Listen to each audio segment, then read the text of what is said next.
Gente, ainda falando sobre esse assunto aí do direito do consumidor, né? A gente vai mostrar agora um caso de uma família que tenta viajar com um pet de avião e eles tentaram viajar isso na véspera de Natal com esse pet, mas eles acabaram tendo que mudar os planos, porque não conseguiram embarcar. Vamos ver? A família estava no saguão de check-in do aeroporto de Brasília quando recebeu a informação que não poderia embarcar com o pet. Primeiro ela tinha autorizado, falando que o pet podia entrar. Depois ela ligou no Special, falou que a culpa era do Special. O Special veio e falou que a culpa não era dele. Vamos deixar registrado isso aqui. Eles contaram que chegaram com antecedência ao aeroporto, seguiram todos os protocolos, com a compra da passagem, inclusive com a caixa apropriada para embarcar com o cachorro. Ela tá do tamanho que a gente sempre viaja com ela. Primeiro a pessoa daqui falou e tá? A gente fica registrado. O Fausto contou que só depois de 40 minutos é que os atendentes da Latam disseram que ele não poderia embarcar. Com isso, a gente ficou com um tempo muito curto para entrar dentro do avião. Eu pedi para o tio dela e a minha filha Laura irem já direto no portão de embarque, enquanto eu tentava resolver essa situação com a supervisora da Latam, Marilde. Ela chegou somente depois de 25 minutos. Isso, a Laura e o tio já tinham embarcado, já estavam dentro do avião. E aí ela falou que eu não iria conseguir embarcar com os dois para o Rio de Janeiro, estragando, obviamente, a nossa véspera de Natal, que seria em família. Eu tive que pegar um segundo voo para conseguir embarcar.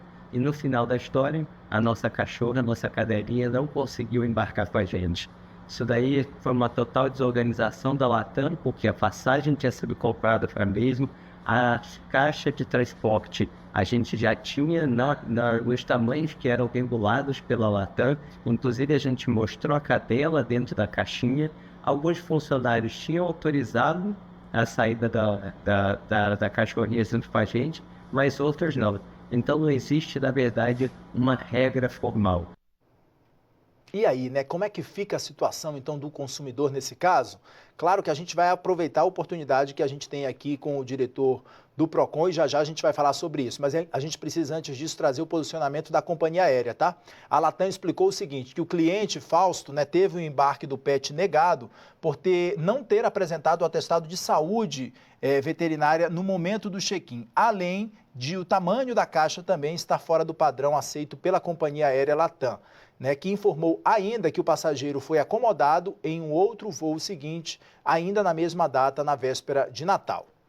Volto a falar aqui com o Marcelo, diretor do Procon, para a gente esclarecer um pouco mais sobre esse caso agora, né? A gente sabe, Marcelo, que agora no Réveillon muitas famílias acabam viajando, saindo daqui do Distrito Federal e acabam levando sim o pet, porque é um integrante da família, e aí as pessoas vão para a praia, acabam levando esse pet. Nesse caso, dos pets mesmo, as companhias aéreas, elas podem se negar a levar, mesmo comprando a passagem, mesmo estando dentro de todos os requisitos ali, a companhia aérea ela pode se negar a levar esse pet?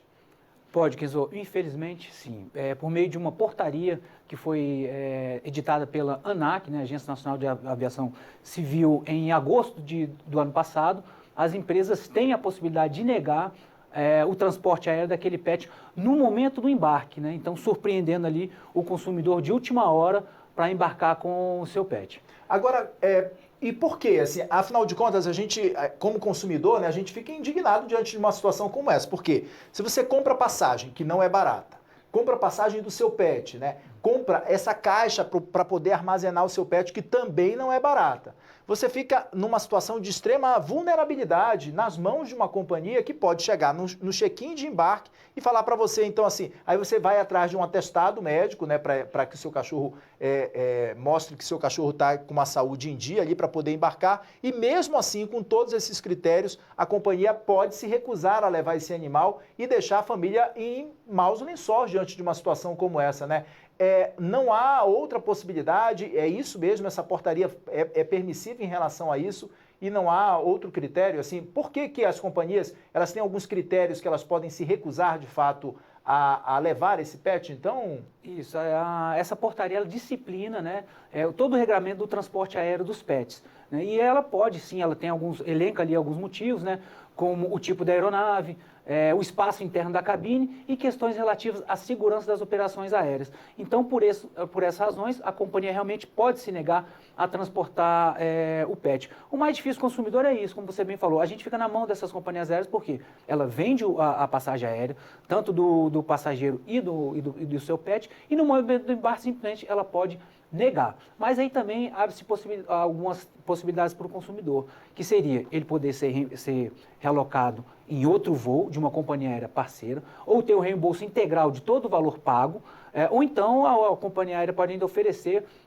uma alternativa de transporte para aquele pet. Então, isso ali se abre para o consumidor, mas realmente não atende a expectativa do consumidor. No caso, se a companhia aérea parceira aceitar transportar o consumidor com o pet dele. Tá certo então, Marcelo. Obrigado pelo esclarecimento. Daqui a pouco a gente volta a falar sobre a troca de presentes também aqui então no SBT Brasília, tá certo? Até já. Gente, olha só, os